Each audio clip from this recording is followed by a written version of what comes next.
Hi guys, and thank you for coming to this speech. Before we start, I just want to say a huge thank you to everyone who came and everybody who's on the screen. Today I want to talk about, hold on, I think I got a text message.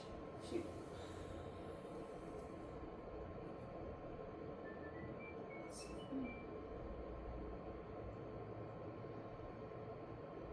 Did you hear that? That awkward pause? The pause made it a little bit uncomfortable, right? Well, that's what distraction looks like now in our day-to-day.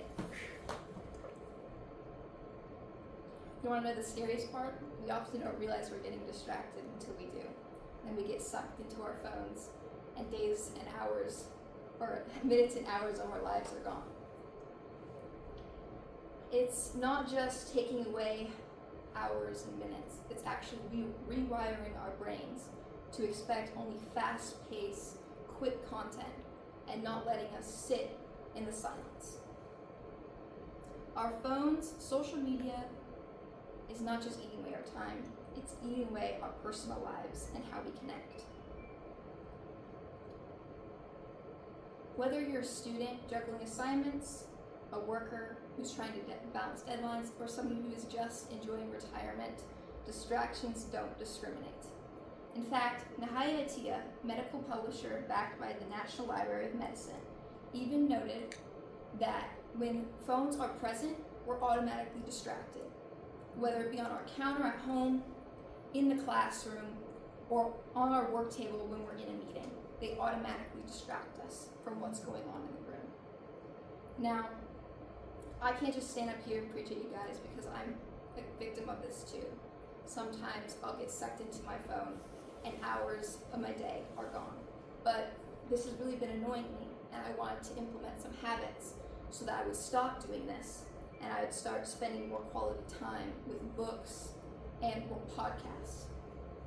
That's why in a world where our attention spans are shrinking, we must intentionally regain control by choosing deeper content like reading a book a month or listening to a podcast a week. Today, I'll be talking to you about why our attention spans are decreasing, simple solutions on how to fix our focus, and what your life could look like if you implemented these simple solutions. Now, that might sound like a lot, but let's just break it down and first look at why our attention spans are shrinking.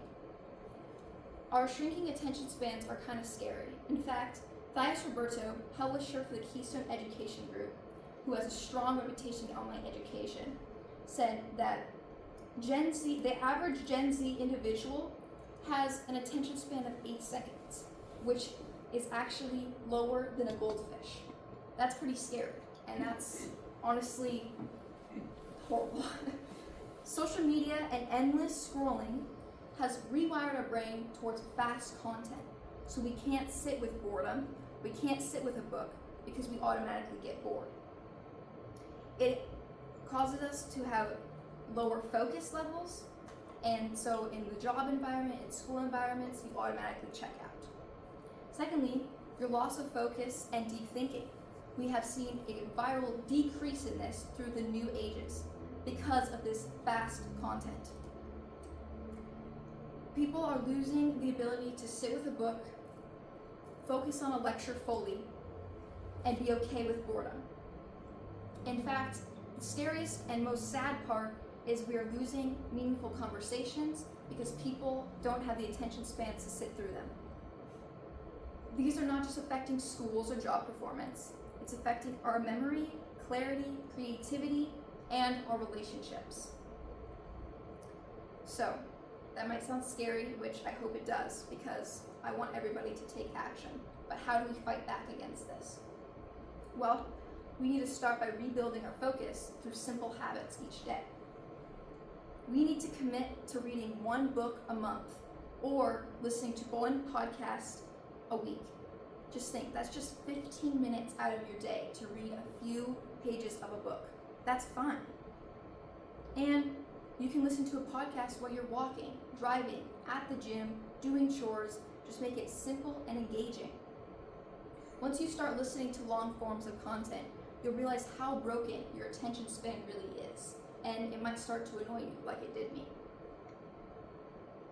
Now, as I'm saying these solutions, some of you might have already formed objections to this. Like, I don't have enough time, or I don't like to read, I'm just not a reader. To those who say, I don't have enough time, I simply don't believe you. And I think that objection is quite untrue. Because according to Simon Kemp, the Associate Professor of French at Oxford, he says the average individual spends 2.5 hours on social media a day. So I think you can shovel out at least 15 minutes of your time to read a few pages of a book. But I understand those who say, I'm not readers. That's okay. I'm not asking you to read 1,000 pages each month. I'm asking you to start small. Whether you want to be a better reader, start small and build up to those 1,000 pages. But if you don't like reading a tangible book or an online book, do audiobooks. Have somebody read to you. Or if you're just not a huge fan of books, choose a podcast. There are many engaging and influential podcasts out there right now that can fuel your intelligence and make you wired towards longer formed content.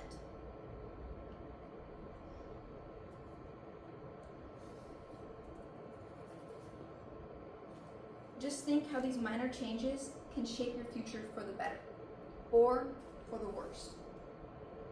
I want you to think of your future if you implemented these strategies that I've talked to you about today, or if you didn't. First, picture this. You did implement these strategies. And by the end of the year, let's say January, you've read 12 books, you've listened to over 50 podcast episodes that are either intellectual, entertaining, whatever it might be. You listen to 50 podcast episodes, you have a clearer mind, you retain more, and most importantly, you're more confident in conversations because of all that you've learned, and you're less reliant on your phone to carry your way through it. But this could be some, and the others could be objecting and say, it's okay, my life, it's not that bad, and my attention is still there, it's okay. You kept scrolling for another year, and I could bet money that you're not going to remember half of the thousands of videos and clips that you saw over the course of a year. You're going to find that your brain is more foggy, you can't retain that much information, and you won't read lines more than 3 sentences long because your brain is getting worse and worse. We all have a choice on which path we're going to take, and we all have the choice to act today. That is why I'm presenting to you these two futures, to make you realize how important it is to put down your phone and reclaim your mind. We all knew the problem, but now you know the solution. It's time to act. In a world where our attention spans are shrinking, we must intentionally regain control by choosing deeper content, but listening to a podcast a week or reading a book a month. Today I talked about why our attention spans are shrinking and why that's a major problem, a simple solution like reading a book or listening to a podcast, and what your future could look like if you implemented these. So, after this speech, whether it be after this speech, before you go to bed, or right when you wake up tomorrow, I challenge you to pick up a book that has been staring at you for months, or that because of this speech you wanted to pick up, or you went and bought that because it interests you, and read a few pages. Start today. If books don't interest you, you have another solution. Pick and listen to a podcast, whether it be about science, education, cooking, whatever it might be. Just start listening for 15 minutes each day. That's all I ask you.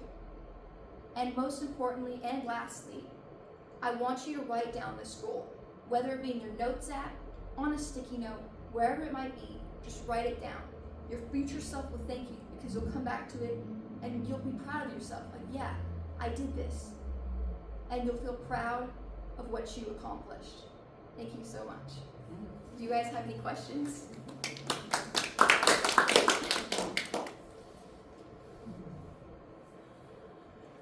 I do. Yes. So what have you noticed and how long have you been doing this? Okay, so I've been doing this kind of off and on. I think it's still hard to not get sucked into social media, but the more that you do implement books and podcasts, the more, like I said, you realize how short your attention spans are, and you want to do better than you actually are.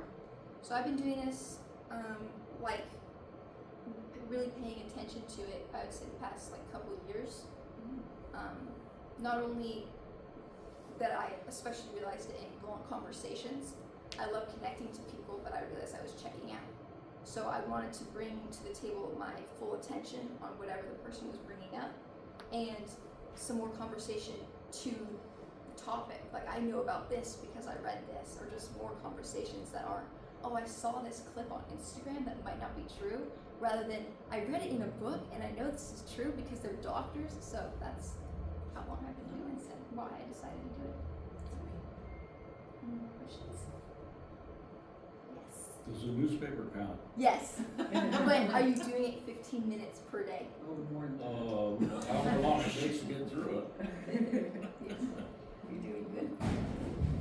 Yes. What genre of books is easiest for you to read? These for me, I would say like mystery. I don't really like the newer day books because they're so easy to read. I find myself not being challenged. So I like books that have mystery but have older English or that are teaching me something, because I'm not just walking away and I'm like, what did I learn from that? So those are the books that I enjoy the best. Very good. Thank you. Yes! Actually, I've been thinking about that myself, because I just need to. Okay, what's Oh. your question?